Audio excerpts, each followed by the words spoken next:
Yes, you can enjoy cheesy Italian flavors in a convenient, savory, bakery-style muffin. They're made gluten-free with almond and cassava flour and perfectly seasoned with garlic, onion, paprika, and Italian spices.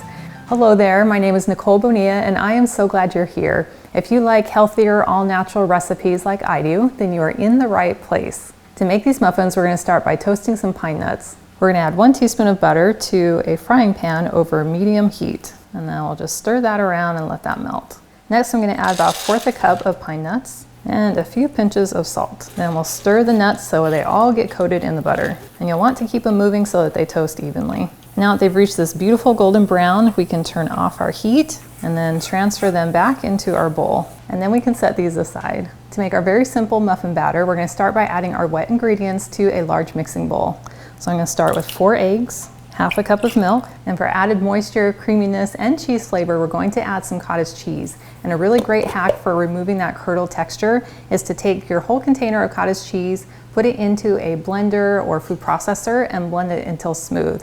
And then I pour it back into my container and then keep this in my fridge, and then it's ready to go whenever I need it. So we're going to add 1/3 cup of our blended cottage cheese, but you could also use sour cream or ricotta cheese. And 1/4 cup of avocado oil, but you could also use light olive oil. And 3/4 cup of feta cheese, and 1/4 cup of grated parmesan cheese. And then we'll whisk these together until combined. Next, we can add our dry ingredients, which includes 1½ cups of almond flour, 1/2 cup of cassava flour, and this is different than tapioca flour, and this just makes the muffins really light and fluffy and adds elasticity. And then we're going to add 2 teaspoons of baking powder, 1/4 teaspoon of baking soda, and 1/2 teaspoon of salt. And then for our delicious savory seasonings, we're going to add 2 teaspoons of Italian seasoning, 2 teaspoons of garlic powder, 1 teaspoon of paprika, and 1 teaspoon of onion powder. And then I'll whisk these together until combined. Now we want to add 8 ounces of cooked spinach, or you can buy frozen spinach and let it thaw, which is the more convenient option. So I just took an 8-ounce box of frozen spinach, allowed it to thaw on my counter, and then we need to drain out all the excess liquid. So we'll go ahead and cut open this bag and pour it into the simple strainer, and then I'll just use my spatula and press out the extra water.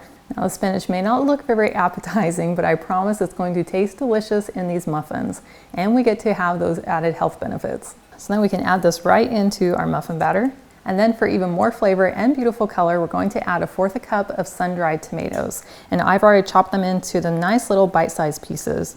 So I'm going to go ahead and add these right into the batter, but I am going to hold out a few because I want to sprinkle some of them on top of the muffins. So then we'll just stir all this together with a spatula. And that smells so good.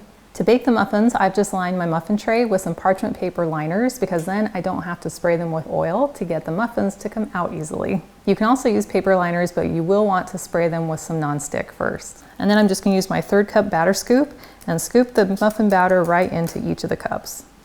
And you will want to allow it to mound up a little bit higher in the middle. Now that we've filled all our muffin cups, you can either bake them as is, or we can add a few more garnishes to make them even more beautiful. I'm going to start by sprinkling on some more Parmesan cheese, and then I'll spread on a few more of our sun-dried tomatoes, and then we can add some of our toasted pine nuts. Well, these look amazing and they are ready to go into our oven. Now, a really simple hack for getting a higher dome on your muffin is to give it an initial heat burst. So we're going to put them into a 425-degree oven, set the timer for 5 minutes. And when the timer goes off, we're going to leave the muffins in the oven, adjust the temperature to 350 degrees, and then set our timer for another 17 to 22 minutes, or until the muffins are lightly golden brown on the top and a toothpick comes out clean. Well, here are our muffins after they've baked in the oven. You can see how they're perfectly lightly golden on top. And I wish you could smell my kitchen right now because it smells like an Italian restaurant, and I cannot wait to try these. Ooh. Just light and spongy with melty cheese inside. That is so good. That is a burst of cheesy Italian flavor. I love the light spongy texture of the muffin, but then it's just super moist from getting that cottage cheese as well as the feta cheese. And the seasonings add tons of flavor without being overpowering. And I love that it's made with clean, natural ingredients, which means I'm going to feel just as good even after I eat it. Well, thank you so much for hanging out with me today in my kitchen. I've included a link to the full recipe, which is in the video description below, and it takes you to my website, gentletummy.com. And I also invite you to like and subscribe to my channel. And if you know someone who you think would love this recipe, please share this video with them. And I cannot wait to have you hang out with me again in my kitchen.